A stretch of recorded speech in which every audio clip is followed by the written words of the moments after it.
I never planned to fall in love at a lake where nobody ever caught anything. She stood there for hours, silent, patient, staring at water that gave her nothing. I almost left twice. Something kept my boots planted in the mud beside her. She finally spoke. "You're not here for fish either, are you?" I lied and said I was. She smiled like she already knew the truth. By sunset, we'd shared a thermos, 2 names, and a secret neither of us admitted yet. 3 weeks later, a letter arrived that made my hands shake. My name is Dana Whitfield, and I grew up in Loon Harbor, Michigan, where everyone knew everyone's business. That afternoon at Elkhorn Lake was supposed to be ordinary. Another slow Sunday chasing bluegill with my father's old rod. Sloan Rhea showed up in hiking boots too clean for our shoreline, carrying a tackle box she clearly didn't know how to open. I offered to help her rig her line, mostly because watching her struggle was starting to feel unbearable. She said she was visiting from Chicago, staying at the old Pemberton cabin for a few weeks of research. I didn't ask what kind of research. I liked not knowing yet. Liked the mystery sitting quiet between us. 014.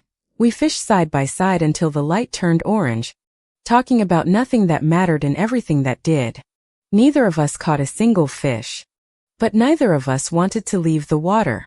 When she finally packed up, she asked if I'd show her the trail behind the ranger station sometime.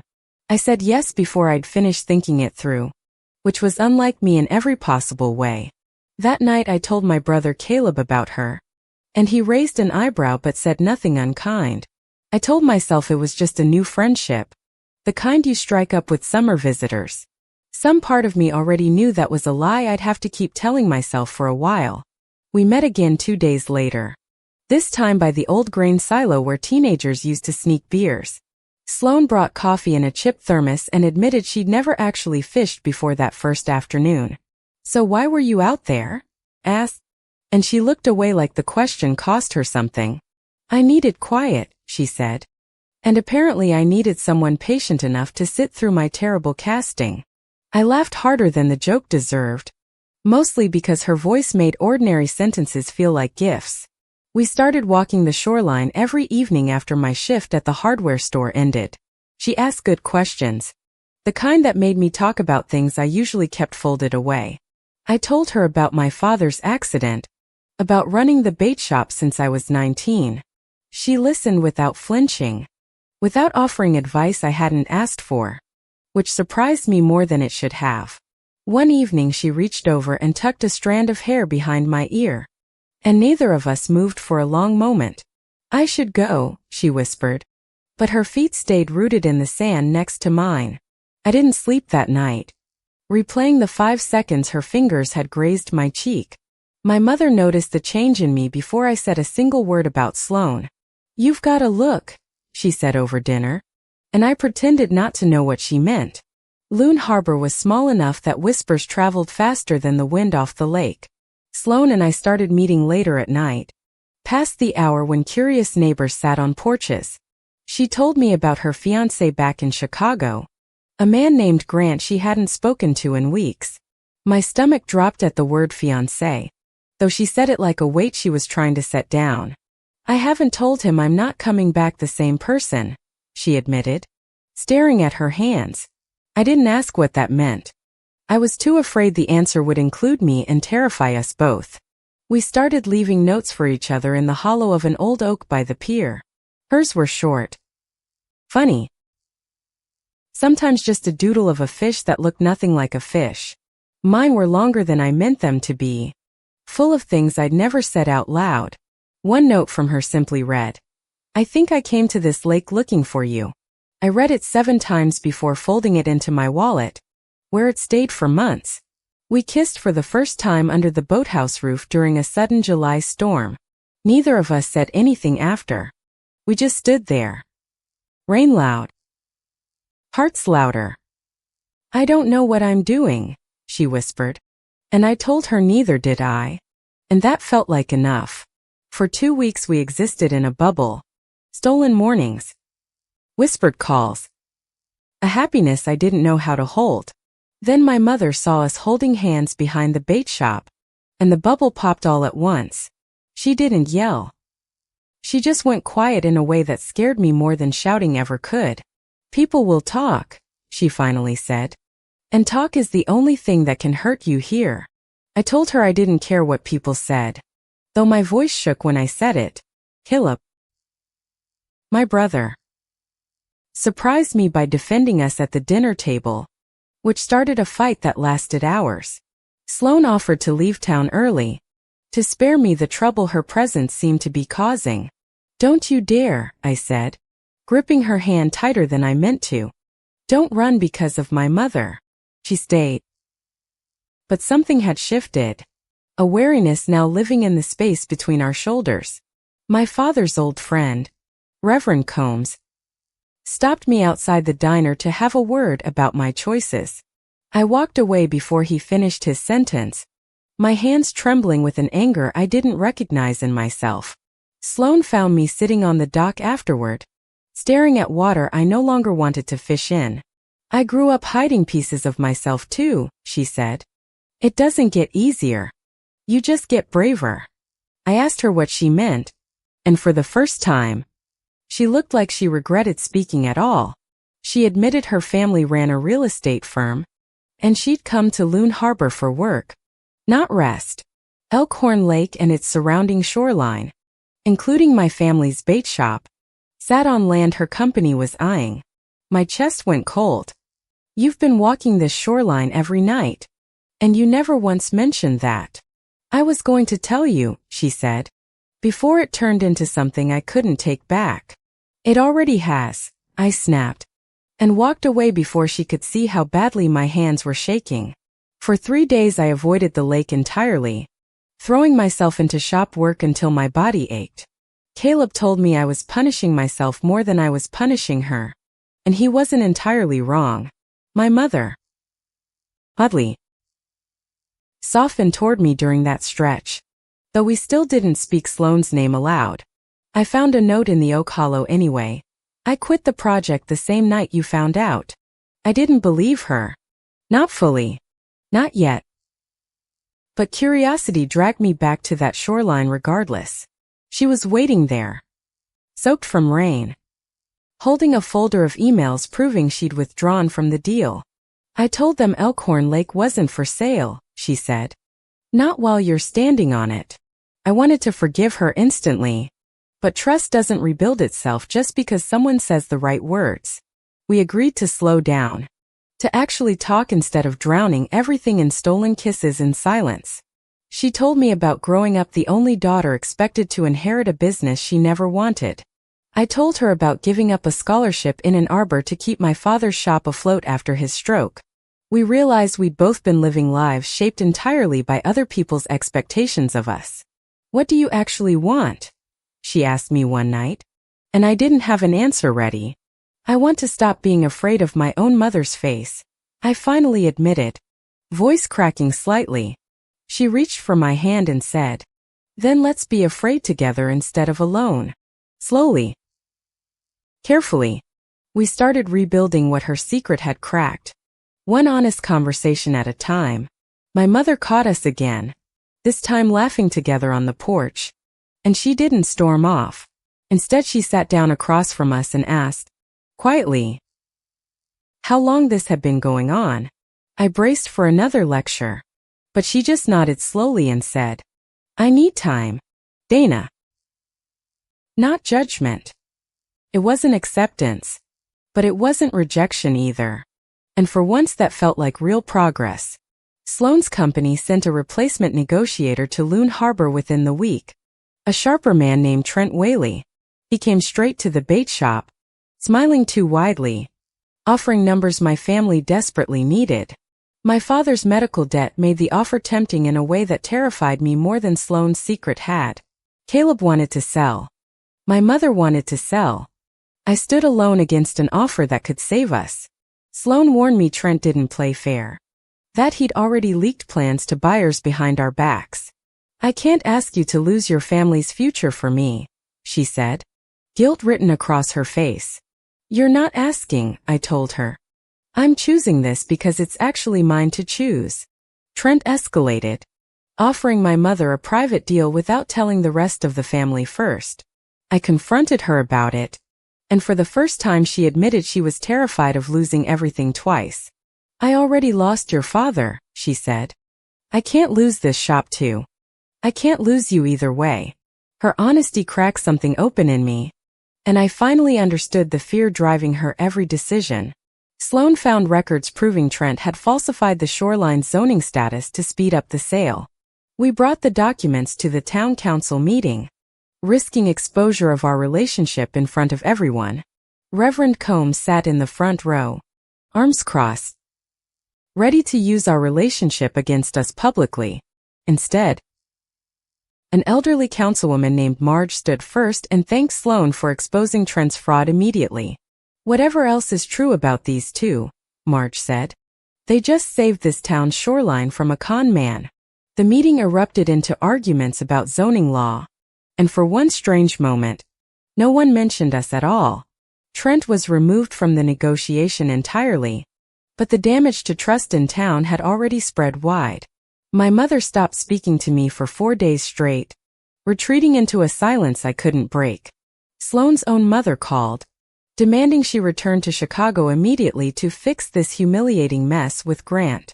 I overheard part of that call and braced myself for Sloan to choose the easier, quieter life.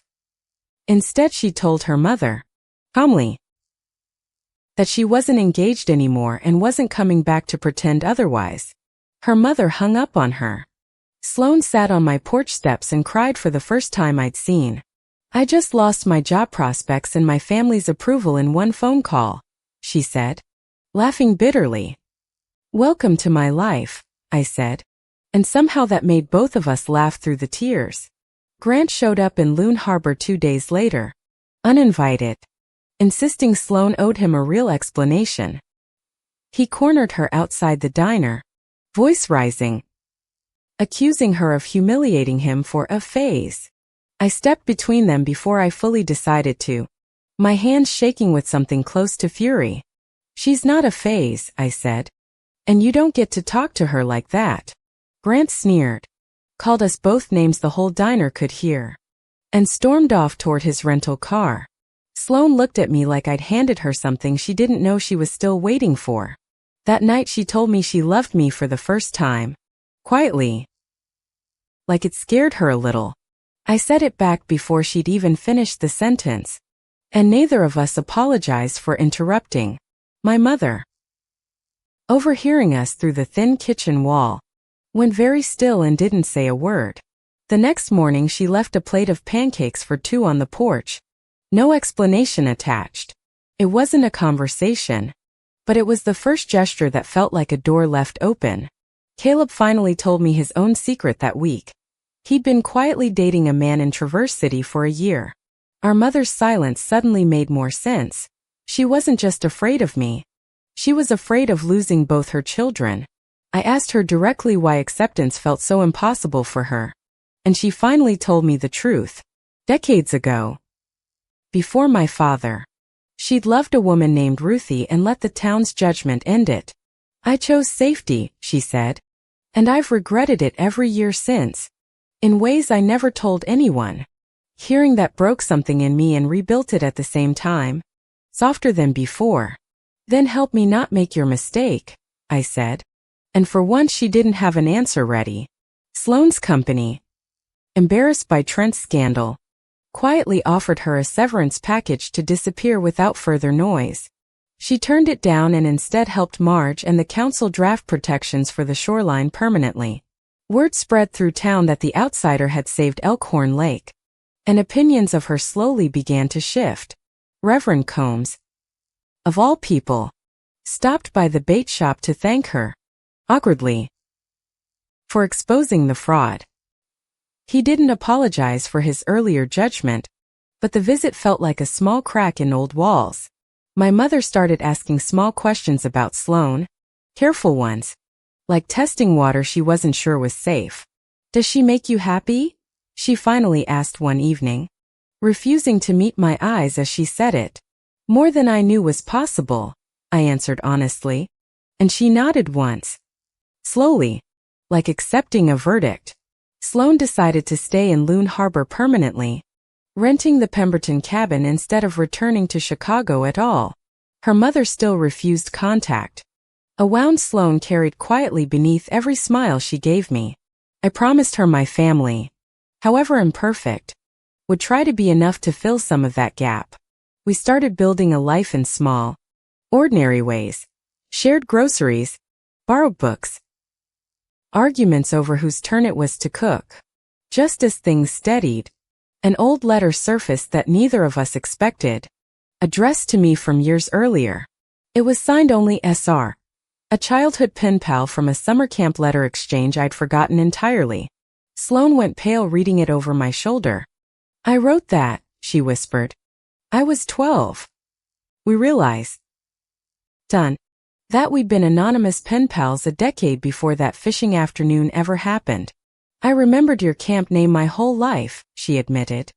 I didn't realize it was you until last week. Why didn't you say anything? Asked, equal parts amazed and unsettled by the coincidence. I was scared you'd think I planned all of this, she said. I didn't. I promise I didn't.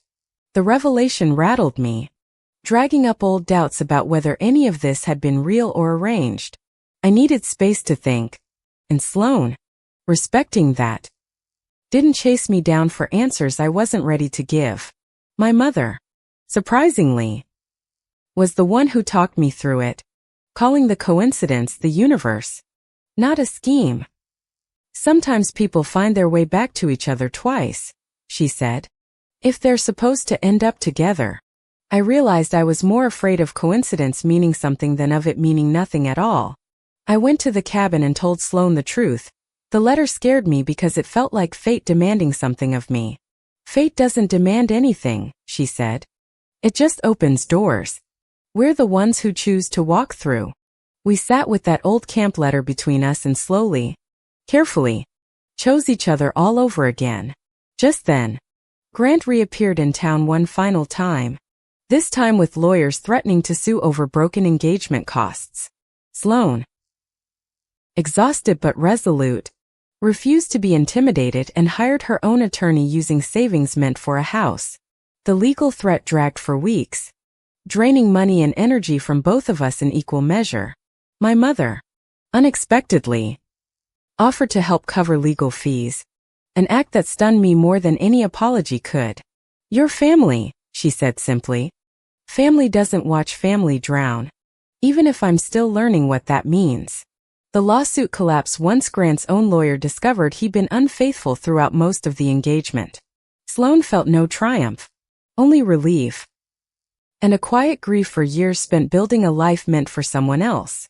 We took a weekend away to the Upper Peninsula, our first real trip together, away from town's watching eyes. Standing at the edge of Lake Superior, she told me she finally felt like herself for the first time in years. I told her I felt the same, that Loon Harbor finally felt like a home instead of a cage. On our last night there, she asked, half joking, if I'd ever consider building a life somewhere permanent with her. I already have, I said. I just didn't know if you were ready to hear it yet. We came home lighter, giddier, ready to face whatever waited for us back in Loon Harbor. What waited was my mother, standing on the porch, holding a small wrapped box she'd clearly been nervous to give. Inside was Ruthie's old bracelet, the one memento she'd kept from the woman she'd loved decades earlier. I want you to have something I never let myself keep in the open, she said, voice unsteady. I hugged her for the first time in what felt like years, both of us crying without embarrassment. Caleb finally brought his boyfriend, Marcus, home for dinner, and our mother, though nervous, set an extra plate without hesitation. The family that once felt fractured beyond repair was slowly, imperfectly, stitching itself back into something new. Sloane and I decided to reopen part of the bait shop as a small lakeside cafe together. Reverend Combs, in a surprising turn, offered the church hall for our grand opening fundraiser without being asked. Not everyone in town came around. Some still whispered, Some still crossed the street when they saw us. But enough people showed up that first Saturday that the whispers finally sounded smaller than they used to. Marge, the councilwoman, became a regular, always ordering the same burnt coffee and complimenting the pie too loudly. My mother started working the counter on weekends, slowly becoming the shop's unofficial, opinionated hostess. One evening, Sloane's father called unexpectedly, admitting her mother had been quietly asking about her for weeks. It wasn't full reconciliation, but it was a crack of light neither of us had expected to see. We planned a small anniversary trip back to the exact spot where we first stood fishing. 1 year later, standing on that same shoreline, Sloane pulled out a small ring, plain and simple. Nothing like Grant's had been. "I'm not asking because it's expected," she said. "I'm asking because I can't picture my life without you in it." I said yes before she finished the sentence, just like the very first time she'd asked me anything. We didn't catch a single fish that day either. And neither of us cared even slightly this time. My mother cried harder at our small backyard wedding than she had at either of our father's funerals. Caleb and Marcus stood beside us, finally free to hold hands in front of the whole town. Marge brought a pie nobody asked for and gave a toast that somehow made everyone laugh and cry together. Even Reverend Combs attended, standing quietly near the back, nodding once when our eyes briefly met. Sloane's mother didn't come, but she sent a short letter. The first real one in over a year. It wasn't forgiveness exactly, but it ended with "I hope you're happy," and that was enough for now.